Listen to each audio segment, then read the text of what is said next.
pada dasarnya jujur ya bro, saya sangat iri dengan Mas Kaisang dan Mas Gibran. Saya sudah berjuang mati-matian, saya udah 2 tahun besarkan PSI, Mas Kaisang cuma 2 hari bisa jadi ketua. Wah saya iri sekali, kadang-kadang saya pengen nyanyi andai aku anak presiden, kayak guys Tambunan.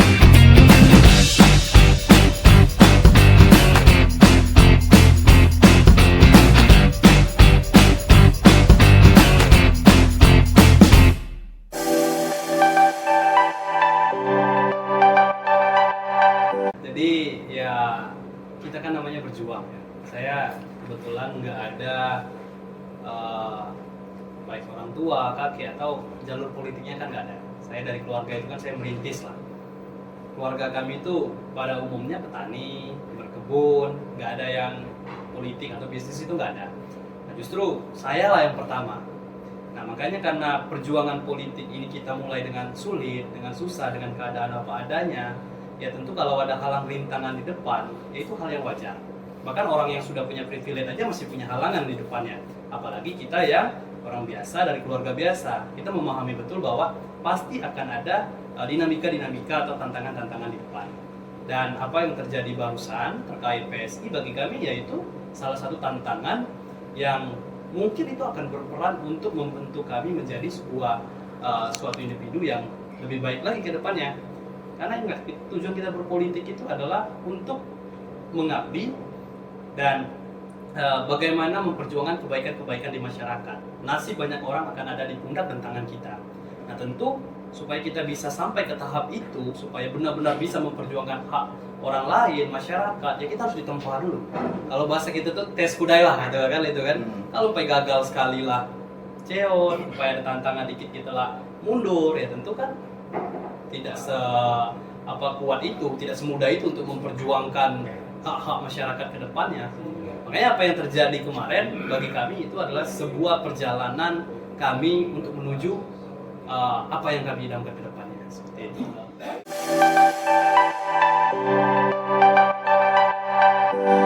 Sebenarnya begini ya, kalau momen itu agak jauh dari setelah kita lolos,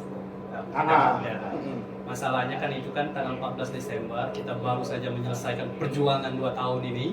PSI dinyatakan lolos 100% di Provinsi Bengkulu, artinya tuh saya nggak pernah balik tuh selama 2 tahun kan, keliling terus kan, susah minta ampun lah jual PSI di Bengkulu kan begitu. Terus kemudian harusnya saya pikir di bulan Januari itu kita euforia kemenangan, harusnya begitu kan, teman-teman, keluarga dan yang lain merasa bahwa perjuangan 2 tahun ini berhasil gitu.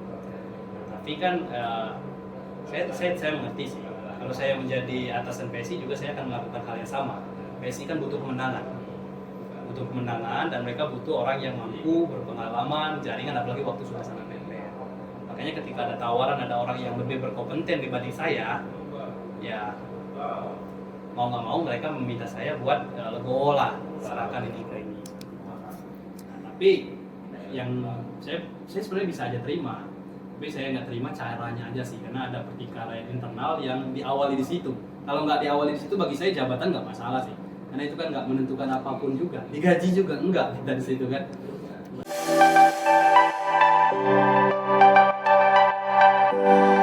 Tanggal 18 Januari saya dipanggil oleh beliau pembina, dibilang bahwa ini ada kandidat bagus nih buat pimpin PSI Bengkulu, ada orang yang mau, seharusnya kita bersyukur gitu kan.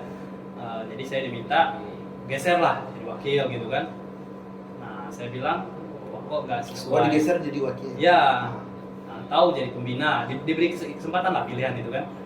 Nah saya bilang kok nggak sesuai dengan itu yang dikomunikasikan kayak pesan? Ya, kan kita ada perjanjian di awal sebelum menyerahkan PSI ke saya bahwa kamu jalankan PSI, kamu buat sampai lolos 100%, kamu danai sendiri, kemudian nanti ya juga tetap kamu itulah katanya kan, otonom kan permintaannya kemarin.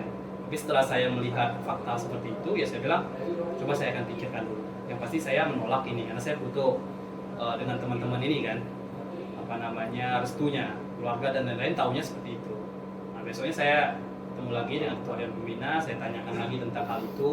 Ya saya bilang ya mungkin secara apapun saya kalah pengalaman, sumber daya dan lain-lain, tapi fakta yang pasti saya berhasil meloloskan PSI 100% itu di kepemimpinan saya. Bagaimanapun caranya saya mainnya, begitu kan. Tapi faktanya hasilnya kalau kita berbicara by hasil, yaitu faktanya lolos 100%.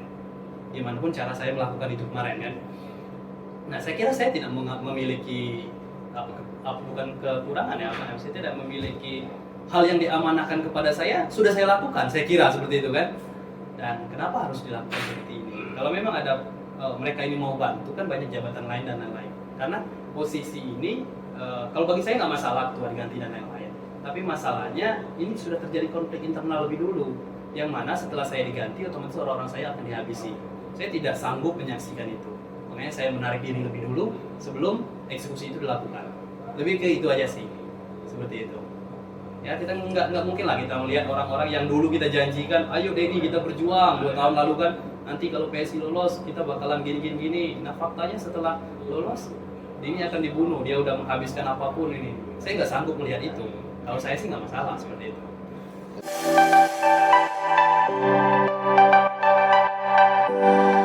Belajar dari kisah-kisah sukses lah, kisah-kisah sukses.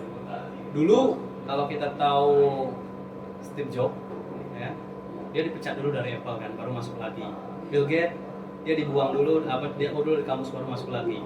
Artinya, saya berpendapat di sini bahwa kegagalan itu adalah sebuah proses penting yang dibutuhkan untuk orang sampai ke titik itu.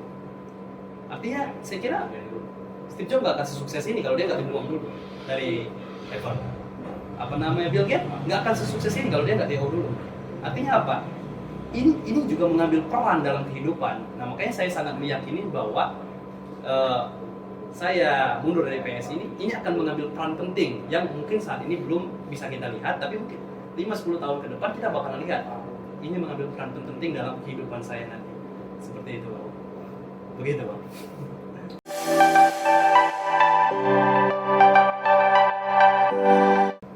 Lumayan lama ya, saya mundur di PSI itu kalau nggak salah bulan Februari. Februari awal ya, kalau nggak salah kita mundur di PSI, Februari awal. Kemudian saya baru masuk Golkar itu bulan Mei untuk pemberkasan caleg. Nah itu bulan Mei, jadi saya kira rentannya juga cukup lama kan, hampir 4 bulanan kan. Karena waktu itu ya tentu kami memahami ini adalah sebuah rintangan, tapi kami juga untuk menerima kenyataan pahit ini juga butuh waktu. Karena ini bukan berkaitan dengan saya sendiri, ini berkaitan dengan keluarga, dengan tim. Sudah banyak orang yang berjuang untuk PSI ini kemarin. Nah tentu bukan saya sendiri yang merasa kecewa, banyak orang yang merasa kecewa dan butuh waktu lah untuk kita bisa menentukan apakah kita akan melanjutkan atau tidak. Nah di sela-sela waktu itu tentu saya memberi pemahaman kepada kawan-kawan di PSI yang lama, kepada keluarga dan lain-lain bahwa ya hal seperti ini ya biasa aja. Ini kan bagian dari rintangan kita. Tapi bukan berarti ini harus menghentikan perjalanan kita. Perjalanan kita, tujuan kita, visi kita harus lanjut terus. Seperti itu kan. Perahunya PSI misalnya kita nggak sesuai lagi nih visi misi dan tujuan kita sudah beda arah. Ya kita pindah ke tempat yang sesuai dengan beda arah. Sejujurnya Bang, kemarin itu ya saya bukan hampir seluruh partai itu menawari kami. Saya komunikasi dengan ketua-ketua partai yang lain, baik yang di parlemen maupun nggak parlemen itu saya komunikasi. Baik yang tingkat DPD, DPW, bahkan tingkat DPP saya juga komunikasi. Saya komunikasi, ada tawaran-tawaran kepada mereka terhadap kami. Dan saya juga selalu komunikasi kepada tim kita, keluarga. Saya komunikasi, ada tawaran ini nih kepada kita, begini-begini, ada tawaran ini. Kira-kira beri saya masukan. Mana yang baik, saya bilang itu. Banyak masukan. Ada yang ngotot, ke PAN, misalnya kan. Ada yang ngotot ke Hanura, ada yang ngotot ke Golkar, ya macam-macam ya, macam-macam. Partai waktu itu kan di PKS juga kan. Nah, tapi balik lagi, kenapa kami memutuskan untuk Golkar? Salah satunya kami berpikir perjalanan kami ini akan panjang. Kami tidak hanya berpikir bahwa perjalanan kami ini akan mentok di 2024. Kami berpikir bagaimana kita nantinya di 2045. Artinya portofolionya panjang sekali kan. Nah tentu untuk menyiapkan portofolio yang panjang itu kita butuh tempat yang kalau bisa jangka panjang juga. Jangka panjang juga dan ya sudah terbukti lah gitu kan. Dan saya memahami betul apa yang terjadi saya PSI itu karena kekurangan saya. Karena kekurangan saya dalam belajar, kekurangan saya dalam pengalaman, sumber daya, jaringan. Nah, bagaimana untuk menutup kekurangan ini? Itu salah satu faktornya. Saya lihat Golkar di Bengkulu punya senior-senior yang luar biasa kaya akan pengalaman. Mereka juga punya anak muda yang hebat, punya rekam jejak yang bagus. Dan yang paling penting bagi saya mengibaratkan sebuah partai itu perusahaan. Perusahaan itu yang bagus, ya perusahaan yang sudah universal, TBK, itu bisa dimiliki oleh masyarakat. Saya kira Golkar merupakan suatu partai yang sudah TBK tadi, partai itu bukan milik si A, bukan milik si B, bukan milik si C, tapi sudah milik semua. Artinya tidak ada satu kekuatan dominan di situ dan semua orang punya peluang. Nah, makanya saya bilang ketika kita berpikir jangka panjang, jangan sampai gara-gara orang nggak suka dengan saya, pimpinan yang nggak suka saya didepak. Karena saya nggak ada backing di belakang, saya didepak. Saya pengen ada suatu kendaraan yang memang berbasis gagasan, berbasis pengalaman dan lain-lain, sehingga saya kira partai itu bisa melihat saya dari sisi yang lain. Jangan cuma lihat dari sisi mudanya, jangan lihat dari sisi orang tuanya, karena kalau dilihat itu pasti saya kalah. Jadi itu alasan paling penting. Itu alasan kenapa kemudian kita memilih Golkar untuk tujuan yang jangka panjang seperti itu. Tapi kan kemarin itu kan memiliki waktu yang kita rame-rame, rame kita mundur dari PSI, bukan cuma Bung Yogi kan, betul, sekretaris terus jajaran pengurus lainnya. Betul. Nah untuk ke Golkar sendiri itu yang masuk ke Golkar itu Yogi secara personal atau kemudian secara kolektif teman-teman yang kemarin mundur dari PSI itu juga bergabung dengan Golkar. Betul. Jadi begini ya, setelah terjadi itu, pilihan saya serahkan kepada masing-masing. Saya tidak ada mengarahkan bahwa ketika kita selesai di PSI kita harus bergabung ke Golkar semua, enggak. Semuanya silakan menilai, semuanya silakan melihat. Kalian mau gabung ada yang gabung ke Hanura, saya hargai. Ada yang gabung ke Gerindra, saya hargai. Saya pun support. Saya bilang ke teman-teman, dukung ini rekan kita yang gabung sini. Kalau bisa kita jadi bersama. Partai kan hanya kendaraan, saya bilang. Kebetulan dari sisi saya butuhnya Golkar. Seperti itu. Makanya kalau ada yang sebenarnya punya pemikiran yang sama dengan saya, ya ayo sama-sama juga kita di Golkar. Tapi andaikan kita berbeda partai lain, saya juga akan selalu support. Karena bagi saya mereka keluarga.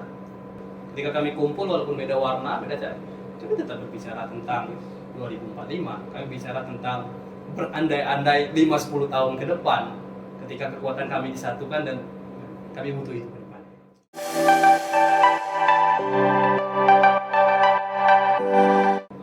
Sebenarnya saya nggak menentukan ya.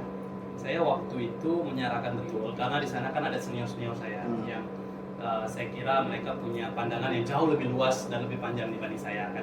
Ada Pak Gubernur kan, Pak Rohidin, ada Bapak Samsu dan lain-lain lah. Di sana kan senior banyak sekali kan di Golkar. Saya menyerahkan sebetulnya kepada mereka bahwa saya ini gabung Golkar masih baru, pendatang baru dan saya baru mau, tujuan saya cuma mau belajar, cuma itu. Kalau misalnya ada yang bisa saya bantu, ada yang bisa saya kerjakan, saya akan ikut. Begitu kan? Nah, kebetulan waktu itu Pak Gubernur juga menyampaikan kalau bisa dibantu pencalekan. Pencalekan, ya saya sampaikan Pak Gubernur, kalau pencalekan, saya yang punya sumber daya dan keluarga saya itu ada di Bengkulu Selatan. Pak Gubernur tahu sendiri kan seperti itu kan. Ya tentu kalau misalnya mau menghasilkan suara yang banyak, ya saya majunya di Bengkulu Selatan. Tapi kalau cuma mau pelengkap coba-coba ya maju tempat lain nggak masalah. Intinya apapun tugasnya saya ikut begitu. Begitu Pak. Kenapa mesti kita langsung ke provinsi dulu ya? Provinsi ya. ya. Kita mulai kenapa kita nggak mulai itu dari sampai calon di DPRD kabupaten dulu aja? Nah waktu itu ya saya dilihat dari sumber daya keluarga dan lain-lain ya di provinsi memungkinkan juga. Dan waktu itu kan juga Golkar berharapnya kita bisa 2 kursi di Bengkulu Selatan dan itu memang tujuan kita. Gimana caranya Golkar 2 kursi?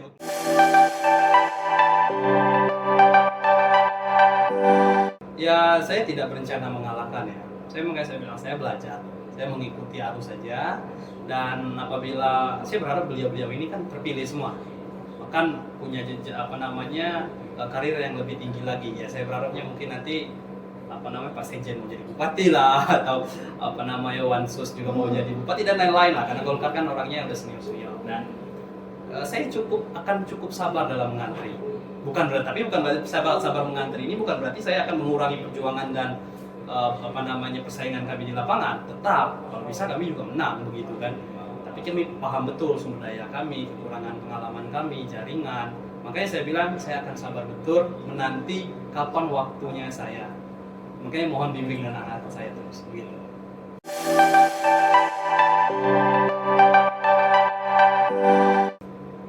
Kalau ke Pak Gubernur baik, beliau kan luar biasa ya supportnya kepada anak-anak muda utamanya kan seperti kami. Saya nggak bisa membayangkan beliau mau membuka pintu kepada kami, padahal kami kan diisukan banyak negatif, nggak becus kerja dan lain-lain, bukan orang berada, tapi beliau membuka pintu dan memberikan kepercayaan kepada kami. Itu udah bagi saya itu sudah suatu support yang luar biasa. begitu. Nah kedepannya tentu kami juga bakalan terus meminta arahan bimbingan beliau kan, dimana karena ya kita harus mengakui bahwa kita masih muda, kita kurang pengalaman, dan kita harus belajar kepada orang yang memang sudah terbukti. Beliau udah jadi gubernur 2 kali kan, berarti sudah terbukti gitu. Atau jangan-jangan untuk maju di DPRD provinsi ini itu juga arahan dari Pak Gubernur? Ya bukan arahan sih, kita kan nggak ada namanya tugas wajib ini kan. Nah, beliau mungkin waktu itu saya bertanya, Pak Gub, saya bilang, Pak Gub kan punya data yang lebih banyak, punya pandangan yang lebih luas. Menurut Pak Gub dengan sumber daya yang saya punya saat ini, di manakah potensi saya paling besar? Begitu kan? Ya beliau menyampaikan kalau kamu bilang ada keluarga, ada ini, ya silakan. Menurut saya kamu ada 2 potensi besar katanya. Kamu boleh berjuang di DPRD Provinsi Kota Bengkulu atau di DPRD Provinsi Bengkulu Selatan dan Kaur. Dan yang ketiga ada lagi ya, atau di Dapil 3 segini air nipis. Itu kan. Silakan kamu petakan dan kamu pilih. Artinya tidak juga mewajibkan meneruskan kan seperti itu, silakan. Kalau dari saya kajiannya seperti itu kata beliau. Saya putuskan di Dapil 6 Bengkulu Selatan dan Kaur.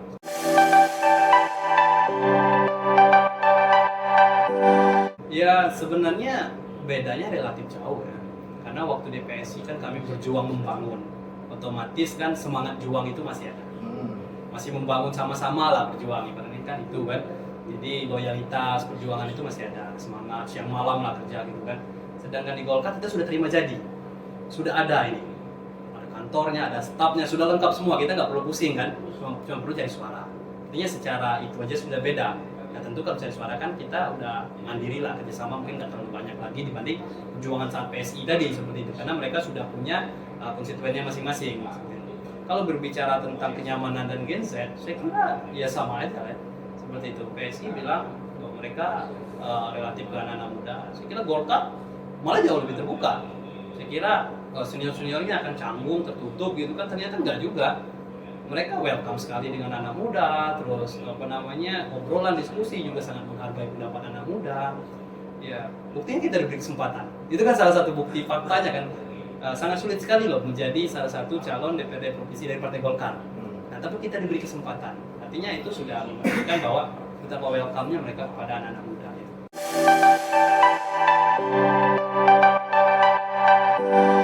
Terkait masalah program atau tujuan kita di DPR Provinsi, memang banyak yang menanyakan juga, kenapa harus DPR Provinsi Gi, kenapa nggak kabupaten? Bahkan kalau di Bengkulu Selatan banyak nanya, maju bupati lagi nggak gitu kan, itu kan, kenapa nggak maju bupati lagi seperti itu kan? Iya, dulu kan pernah kan, itu lagi aja ada kan. Ya saya sampaikan begini, dulu ada nasihat dari orang-orang tua waktu saya maju bupati dulu, Gi, kau tuh seharusnya jangan bupati dulu, kau maju dulu DPR, gitu kan. Setelah kau DPR baru kau maju ke eksekutif. Nah saya ikut. Saya coba mengikuti arahan dari orang tua. Dulu juga menyampaikan, Gi, kau harus nikah dulu. Karena tidak lengkap katanya, secara iman, secara apapun kalau belum nikah. Sekarang, bulan 12 ini insya Allah kita bakalan nikah. Terus akhirnya ya saya coba mengakui kesalahan saya, mengurangi ambisi saya, dan saya mengikuti nasihat-nasihat orang tua lah, gitu kan. Dan saya kira setelah saya coba lihat juga, ternyata ada peran penting juga di DPR Provinsi. Sangat-sangat berperan penting dan akan sangat betul ketika saya masuk ke situ. Kalau di kabupaten kita tahu money politik tinggi sekali. Ketika saya masuk ke situ, saya akan terikut dalam sistem yang sulit untuk saya lakukan itu. Tapi kalau di provinsi ada juga, tapi mungkin agak mendingan lah seperti itu. Jadi untuk orang-orang yang masih sedikit pengen bersih seperti saya ini, ya masih ada jalan lah di DPR provinsi itu, seperti itu. Makanya saya selalu sampaikan ke kawan-kawan anak muda. Kenapa saya bilang saya mau maju DPR provinsi? Kepentingannya bukan untuk saya, kepentingannya adalah untuk kita. Bengkulu tidak kekurangan orang-orang yang pintar. Bengkulu tidak kekurangan orang-orang yang beragama, orang-orang yang punya pengalaman segudang. Tapi saya bilang kita kekurangan orang-orang yang berani bertemu dengan masyarakat. Kalau udah jadi DPR selalu keluar masyarakat, sulit ditemui, sulit dihubungi. Ya saya ingin ketika saya jadi, ayo kita mudah aja bertemu. Kita ketemu, hubungi, ada nomor saya ingat saya. Kemudian kita kekurangan orang yang benar-benar berani memperjuangkan hak-hak masyarakat. Pernah nggak lihat di sidang DPR sampai ribut-ribut gara-gara ada satu orang anggota DPR yang memperjuangkan ini, berdebat keras misalnya. Kita kan pengen yang seperti itu. Harusnya kan nggak adem-adem kalau itu menyangkut kepentingan. Nah Nah, makanya saya akan benar-benar bersuara keras. Oke lah, saya sendiri misalnya, saya akan tetap kalah. Tapi kan sekarang zaman medsos, yang orang takutkan sekarang kan viral. Ya saya bisa meminta bantuan dukungan dari masyarakat terhadap perjuangan saya ini. Dan yang ketiga, bagi saya selalu saya sampaikan, DPR harus memberikan laporan pertanggungjawaban rutin kepada masyarakat. Jangan salah loh, kita menyerap aspirasi, oke, kita mengusulkan, ada nggak pertanggungjawabannya? Seharusnya, makanya saya bilang kalau saya jadi, setiap bulan saya akan melakukan pertanggungjawaban kepada masyarakat secara lab. Kita kan ada teknologi kan, ketemu langsung nggak mungkin, tapi kita bisa lab. Kita lab di Facebook atau di mana, di TikTok, kita sampaikan bahwasanya kemarin kita sudah mengusulkan rencana usulan-usulan dari masyarakat di sidang ini, sidang A, sidang B selama sebulan ini misalnya gitu kan. Nah, yang direalisasikan ini pada tanggal ini nanti, yang tidak direalisasikan kenapa tidak direalisasikan karena gini. Nah, masyarakat berhak tahu. Artinya kalau saya ya transparansi terbuka aja. Kita sudah mengusulkan tapi ditolak, kita sudah mengusulkan direalisasikan tapi begini, dan masyarakat wajib tahu. Makanya saya bilang setiap bulan harus ada laporan pertanggungjawaban. Itu bagi saya kan. Nah, terus kemudian yang keempat, saya selalu sampaikan kepada anak-anak muda bahwasanya perwakilan DPR itu harus ada anak muda. Makanya kalau kita berbicara proporsi di anggota caleg, yang perempuan 30%, yang senior laki-laki 70%. Sampai saya juga mau mengusulkan bahwasanya harus ada 30% itu proporsi untuk anak muda. Sangat tidak fair ketika anak muda bersaing dengan senior. Saya selalu ditanya, Yogi mau nyalon, kau sudah berbuat apa? Ya saya tanya balik lagi, punya anak umur 24 tahun, punya. Tanya juga apa yang dia lakukan. Ya kita nggak bisa lakukan apa-apa. Umur 17 saya masih sekolah, sampai umur 23 saya masih sekolah. 24-25 saya mencoba mencari kerja, hidup sendiri, sampai 28. Apa yang mau kita lakukan anak muda? Dibandingkan dengan orang yang sudah berpengalaman, sudah menjabat berkali-kali, umurnya udah 50 tahun. Saya bilang saya kalau 50 tahun nanti akan sama dengan mereka, mungkin bisa lebih. Secara apa yang saya perbuat seperti itu, makanya tidak fair sekali.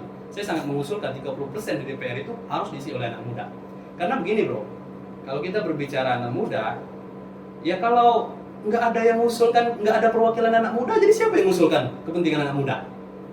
Dapat nggak logikanya? Di DPR kita orang tua semua nih, ya kan, orang tua semua. Yang mereka usulkan kepentingan mereka semua kan, gitu kan? Terus yang mengusulkan dan memperjuangkan kepentingan anak muda siapa? Makanya saya bilang wajib ada itu perwakilan anak muda di DPR. Jadi ya kepentingan anak muda kan beda. Misalnya kita mau wifi gratis, kita mau ada bukan BLT tapi kota, misalnya kota gratis gitu kan, kita ada mau pelatihan dan kursus gratis, kita mau ada kompetisi-kompetisi baik itu olahraga, kompetisi ilmiah, itu harus diadakan di Bengkulu, bahkan bukan nasional sampai tingkat internasional, dan itu bisa disupport dari dana DPR. Jangan salah, selain DPR juga bisa mengajukan, mengusulkan ke eksekutif, DPR juga bisa menggunakan dana pokirnya. Bahkan dana pokir ini berbeda ya dari setiap provinsi ya. Bahkan tapi saya ada lihat ada sampai nilainya miliar-miliaran loh di provinsi. Kalau itu bisa kita berikan untuk kepentingan anak muda, kenapa? Nah itu maksud saya pentingnya itu. Tapi saya berpesan dengan anak muda ya, jangan mau dijadikan alat. Ya berjuang anak muda, tapi selalu mengkampanyekan orang-orang yang sudah umurnya 50 ke atas. Ya dia anak muda, ya harus tampil sendiri. Dan bro, yang terakhir, Bengkulu kekurangan tokoh inspirasi. Tanya adik kita siapa? Contoh cita-cita. Ustadz di kampung sudah meleset, guru di kampung sudah meleset, pembisnis jadi kacau, pemerintah apa lagi? Apa adik-adik kita mau tiru apa? Inspirasi mereka apa? Inspirasi mereka kalau kamu miskin, ya ukur bebayang. Jangan bercita-cita terlalu tinggi. Kan itu kan? Kita sudah dibatasi mimpi kita, dan saya pengen menerobos itu supaya adik-adik kita berani bercita-cita. Saya ada yang ngechat saya kan di Facebook kan, Bung, jadi DPR itu syaratnya apa? SMA aja, aku bilang. Oh, berarti saya alhamdulillah bisa Bung, saya berharap katanya ini. Tapi bisa nggak ya Bung, saya orang tua cuman gini gitu. Ya bisa, saya semangat aja. Yang penting dari sekarang mulailah kita punya keyakinan dan banyak wawasan kita, literasi kita terkait apa yang kita cita-citakan. Artinya apa? Apa yang kita kerjakan saat ini bukan tentang kita jadi atau tidak, tapi kita mampu menginspirasi adik-adik muda-muda ini tadi. Makanya di situ menariknya kalau kami ini perjalanan ya, suatu yang sangat seru. Bayangkan, makanya saya bilang, saya selalu begini ya, sampaikan kepada tim-tim saya yang itu, saya sampaikan, bro, ketika kita duduk nanti, kita paling akan menikmati euforianya itu paling lama 2 hari. Kita senang. Setelah itu kita akan ada tantangan baru. Nah, masa menikmati perjuangan itu adalah masa kita sekarang. Bagaimana kita menaklukkan tantangan ini, mentok ke sini lewat situ, mentok ke sini jalan situ kan. Nah, itu harus dinikmati, saya bilang. Kita harus nikmati ya, tapi tetap dengan menggunakan hitungan yang matang. Artinya ya berperang jangan sampai juga. Kalau orang bawa golok, ya kita nggak bawa apa-apa mati kita kan. Ya tentu kita harus bawa senjata paling tidak batu misalnya gitu kan. Jadi ya persiapan perang juga kita harus siap secara strategi ya. Politik itu kan bukan cuma tentang uang dan sumber daya, tapi bagaimana strategi mengeksekusi dalam waktu yang tepat, dalam momen yang tepat, dan orang yang tepat. Itu ya sebenarnya kan.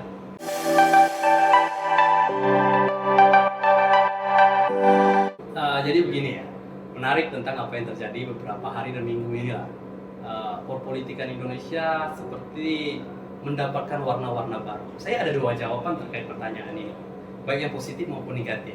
Ya pada faktanya ketika kita menerima apapun, kita punya 2 versi, mendukung dan mengkritisi. Saya akan mulai dari mengkritisi. Pada dasarnya jujur ya bro, saya sangat iri dengan Mas Kaisang dan Mas Gibran. Saya sudah berjuang mati-matian. Saya udah 2 tahun besarkan PSI. Mas Kaisang cuma 2 hari bisa jadi ketua.